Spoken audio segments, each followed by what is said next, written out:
හයි කොහොමද හැමෝටම? ඔයාලා හැමෝම හොඳින් ඇති කියලා හිතනවා.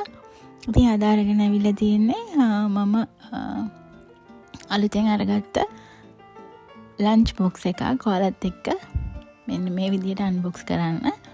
අන්බොක්ස් කිව්වට මම චුට්ටක් මේක ඇරලා බැලුවා. ඇත්තටම එනකම් මග බලාගෙනම හිටපු දෙයක් තමයි මේ.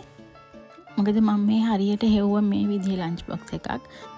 ඒත් මට හිතපු විදිහටම එකක් හම්බුනේ නැහැ. ඉතින් මේක තමයි මෙන්න මේ විදිහට තමයි මම ලන්ච් බොක්ස් එකක් හොය හිටියේ. ඉතින් ඒක MR කිචන් එකේ ස්ටෝර් එකේ තියෙනවා කියලා මම වීඩියෝ එක දැක්කා. දැකපු දවසේ මම මේක ඕඩර් කරා. මට දවස් ඕඩර් එක දාලා 3 වෙනි දවසේ වගේ මට මේක හම්බුණා. ඉතින් බබාට ලන්ච් බොක්ස් එකට දෙන්න තමයි මේක ඕනුනේ.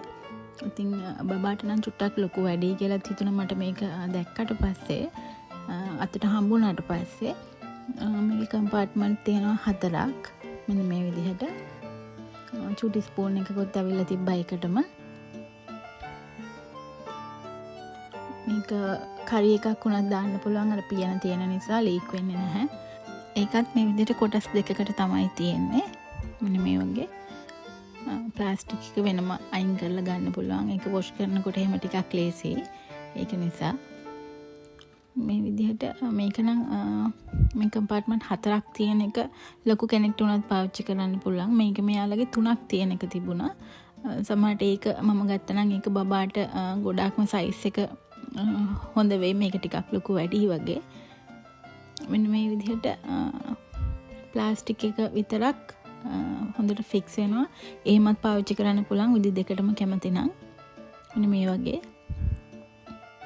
මම බබාට කැම ටික දෙන්නේ එක එක જાතිය දේවල් චුට්ට જાති 3-4ක් දෙනවා. ඉතින් ඒක නිසා තමයි මට මේ විදිහට ඕන උනේ. අර එක ගොඩේ කලවම් වෙන්නේ නැතුව. එහෙම එක එක ගෑවිලා තියෙනකොට කන්න කැමති නැහැනේ. අපි වුණත් එහෙම ආස නැහැනේ. ඉතින් ඒ නිසා හැම වෙන්ව තියාගන්න ඕන එකක් තමයි තියාගන්න පුළුවන් එකක් තමයි මට ඕන උනේ. ඉතින් ඒ විදිහටම මට හම්බුණා. හරි ලස්සනයි. ඉතින් මේ විදිහට ගත්ත ලන්ච් බොක්ස් එක ඔයාලත් එක්කත් බෙදා ගන්න හිතුණා. ඒක නිසා තමයි අද මේ වීඩියෝ එක අරගෙන ආවේ.